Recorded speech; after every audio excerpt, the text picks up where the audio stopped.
e examinar tanto a cooperação geopolítica quanto a econômica que poderia resultar do fim do conflito na Ucrânia. Obviamente, teríamos que ver esse conflito chegar a um fim bem-sucedido e duradouro para que isso fosse possível. E a última coisa, em que concordamos é que, enquanto nossas equipes estarão trabalhando em tudo isso, nós 4 que estávamos aqui hoje, nós 5 que estávamos aqui hoje, vamos continuar envolvidos nesse processo para garantir que ele avance de maneira produtiva. Como é que um final duradouro e bem-sucedido se parece? Você apresentou alguma proposta aos russos hoje? Bem, existem alguns princípios subjacentes.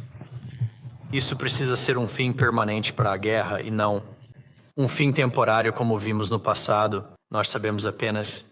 A realidade prática é que haverá alguma discussão sobre território e haverá discussão sobre garantias de segurança. Esses são apenas fundamentos básicos. Isso sustentará e fundamentará qualquer tipo de discussão, mas eu acho que a parte mais importante é que o presidente declarou seu desejo, sua determinação de acabar com esta guerra, de acabar com a matança que está acontecendo, a morte e destruição que estão ocorrendo enquanto esta guerra continua mês após mês. E os campos de batalha do leste e sul da Ucrânia são inaceitáveis. Não é do interesse de nenhum dos países, não é do interesse do mundo e certamente não é do interesse dos Estados Unidos e da Europa. Então, todas essas coisas irão impulsionar as negociações daqui para frente. E como você pode ver, o presidente Trump está determinado a agir muito rapidamente. Acabamos de ter uma ligação de chefe de Estado, a primeira em anos. E aqui estamos nós, menos de uma semana depois, no mais alto nível do ZEWA e do governo russo, e esperamos continuar a manter esse ritmo, não apenas acabar com a guerra, mas também desbloquear o que pode ser. Relações muito produtivas e estabilizadoras no futuro. Você mencionou o território. É aceitável para o Cideura que a Rússia retenha qualquer território anexado desde o início da guerra em fevereiro deste ano? Bem, eu acho que essas são coisas essas são para serem discutidas, e essas são coisas que começarão e farão o trabalho árduo pela frente. Mas o importante é que iniciamos esse processo e o que o presidente não achou aceitável foi uma guerra sem fim na Europa que estava literalmente se transformando em um moedor de carne, de pessoas de ambos os lados. Então, se você pensar apenas em alguns meses, o presidente Trump mudou toda a conversa global de não se a guerra vai acabar, mas apenas como ela vai acabar. E somente o presidente Trump pode fazer isso. E no Salão Oval, há menos de uma semana, tanto o presidente Putin quanto o presidente Zelensky disseram a ele: só você, presidente Trump, poderia levar esta guerra a uma conclusão. Bem, novamente, não vamos pré-negociar um fim para este conflito. Essas são as coisas que precisam acontecer através de uma diplomacia dura e difícil e em salas fechadas ao longo do tempo. O único líder que pode fazer isso acontecer, reunir pessoas para falar seriamente, é o presidente Trump. Ele é o único que pode fazer isso agora. A segunda coisa que eu diria é que para que um conflito termine, todos os envolvidos nesse conflito têm que estar de acordo com isso, tem que ser aceitável para eles. Precisamos entender isso. Já se passaram 3 anos desde então. Não houve contato regular entre os Estados Unidos e a Rússia. Então, o objetivo da reunião de hoje foi seguir a ligação telefônica do presidente há uma semana e começar a estabelecer essas linhas de comunicação. O trabalho continua. Hoje é o primeiro passo de uma jornada longa e difícil, mas importante. E o presidente Trump está comprometido em pôr fim a este conflito, como ele disse quando fez campanha para presidente. E ele quer que isso termine de uma maneira justa. Ele quer que isso termine de uma forma que seja sustentável e duradoura. Não que leve a outro conflito em 2 ou 3 anos. Isso não será fácil de alcançar, mas ele é o único no mundo que pode iniciar esse processo. Donald Trump é o único líder no mundo que poderia iniciar esse processo. E hoje foi o primeiro passo nesse processo. O alívio das sanções estará envolvido em qualquer normalização ou tentativa de equilibrar mais a relação entre os Estados e a Rússia? E os russos mencionaram o alívio das sanções na reunião de hoje? Sanções resultam desse conflito. Existem sanções que foram impostas como resultado deste conflito. E então eu diria a você que para pôr fim a qualquer conflito, é necessário que haja concessões feitas por todos os lados. Não vamos predeterminar quais são essas concessões, certamente. Não vamos negociar isso hoje ou em uma coletiva de imprensa, por assim dizer. E há outras partes que têm sanções. A União Europeia terá que estar à mesa em algum momento, porque eles também têm sanções que foram impostas. Então, mas o objetivo é pôr fim a este conflito de forma justa, duradoura, sustentável e aceitável para todos. Como isso será? Bem, é sobre isso que o engajamento contínuo tratará. E os europeus sugeriram que se sentem muito marginalizados sobre como o processo se desenrolou até agora. Como você pretende abordar suas preocupações e eles serão incorporados em reuniões futuras? Meu comentário é que durante 3 anos e meio de conflito, ninguém conseguiu reunir nada mais. Como o que vimos hoje, porque Donald Trump é o único líder no mundo que pode. Então ninguém está sendo deixado de lado aqui. O presidente Trump defende iniciar um processo para acabar com o conflito. Primeiro, começa com o fim do conflito. Trump tenta trazer paz, é o que ele defendeu durante sua campanha. É algo pelo qual o mundo deveria agradecer ao presidente Trump por fazer. Ele conseguiu alcançar o que por 2 anos e meio, 3 anos, ninguém mais conseguiu. Olha, é senso comum. Se você vai reunir os dois lados, você tem que falar com ambos os lados. E continuaremos a lembrar a todos, literalmente. Minutos após o presidente Trump desligar com o presidente Putin, ele ligou e falou com o presidente Zelensky. Então, a diplomacia de vai e vem aconteceu ao longo da história. Aconteceu em todo o mundo. Estamos absolutamente falando com ambos os lados. O secretário de Estado acabou de se encontrar com o presidente Zelensky dias atrás, junto com o vice-presidente, 7 membros do gabinete na Europa ao mesmo tempo, realmente mostrando a importância de envolver nossos aliados. O presidente Trump falou com o presidente Macron ontem mesmo. O primeiro-ministro do Estado está vindo para Washington na próxima semana. Então, acho que os fatos continuarão a refutar essa noção de que nossos aliados não foram consultados. Eles estão sendo consultados literalmente quase todos os dias e continuaremos a fazer isso. Você marcou uma data para os dois presidentes se encontrarem nessa reunião e pode esperar por isso? Nós não definimos essa data, mas os dois presidentes falaram sobre se encontrar e esperam se encontrar. Você pode nos contar um pouco sobre a reunião de hoje? Como foi a interação? Como você caracterizaria as discussões? Positivo, otimista, construtivo. Todos lá para chegar ao resultado certo, baseado em soluções. Discutimos isso depois. Não poderíamos ter imaginado um resultado melhor. Após esta sessão, foi muito sólido. Você vai viajar para a Rússia novamente, Sr. Witkoff? Não tenho certeza, mas faremos essa determinação no futuro. Os europeus em Kirsten, no Reino Unido, o primeiro-ministro disse que os GCLUA precisam apoiar qualquer tipo de solução europeia para a guerra. Isso é algo que você está disposto a se comprometer? Certamente temos novamente como um princípio fundamental. Temos o presidente, muitos de nós como membros de ex-membros do Congresso. Nós mesmos pedimos que os europeus continuem a contribuir para a nossa defesa comum. Continuem a compartilhar.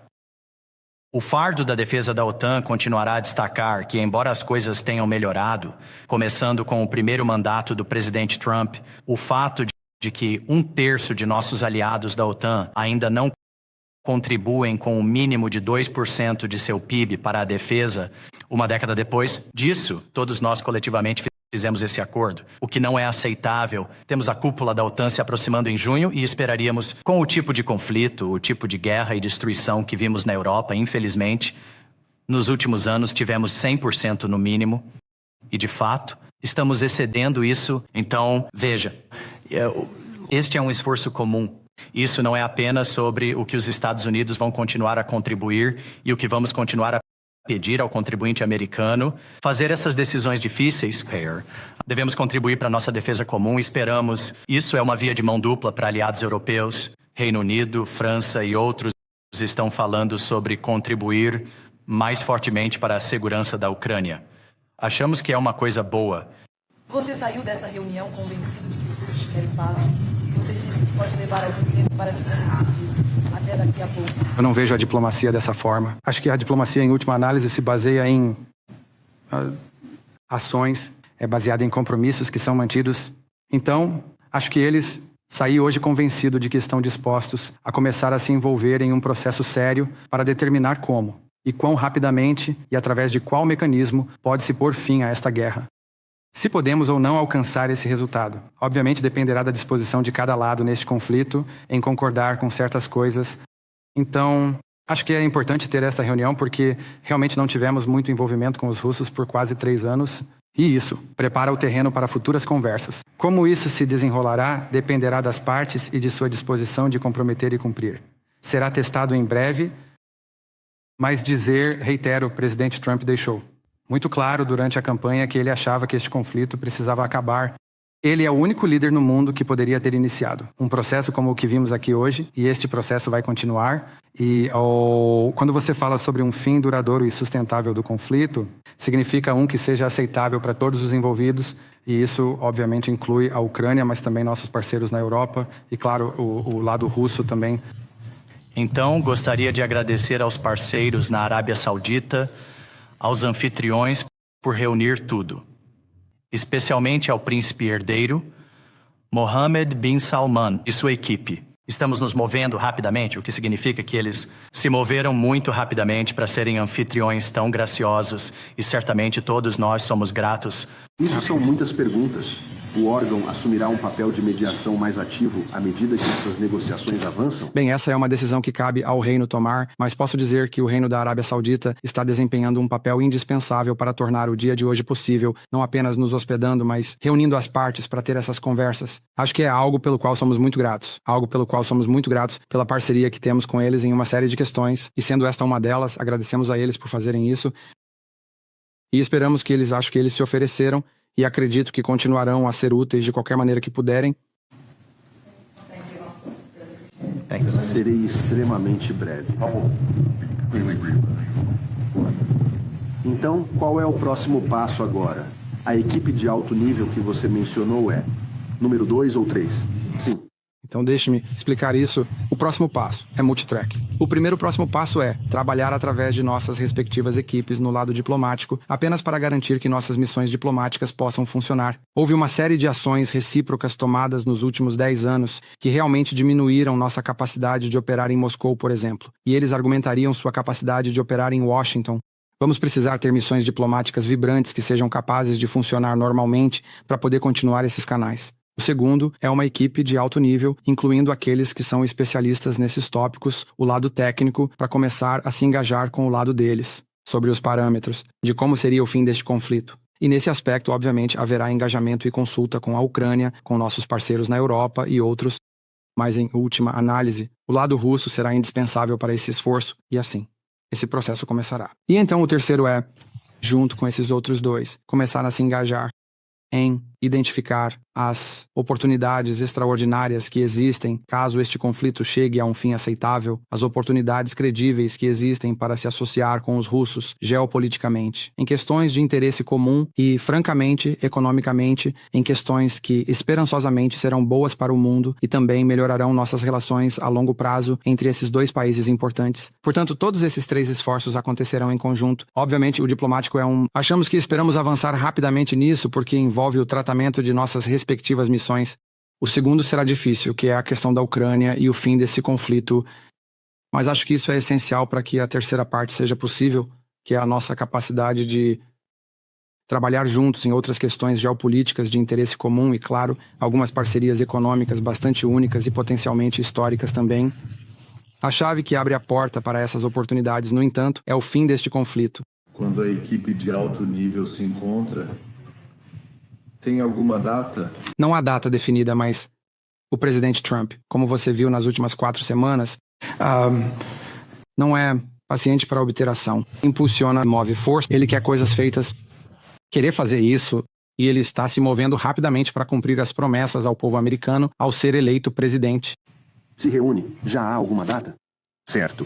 E então, em termos de número 1, a restauração das missões diplomáticas, você se lembrará que a primeira grande retaliação foi após o envenenamento de Skripal. Useu-a sob um de seus predecessores, Sr. Tillerson. Expulsaram muitos diplomatas russos, aos quais eles responderam, O consulado em São Petersburgo foi fechado pelos russos. Vocês fecharam o consulado em Seattle e vários outros. Eles vão ser.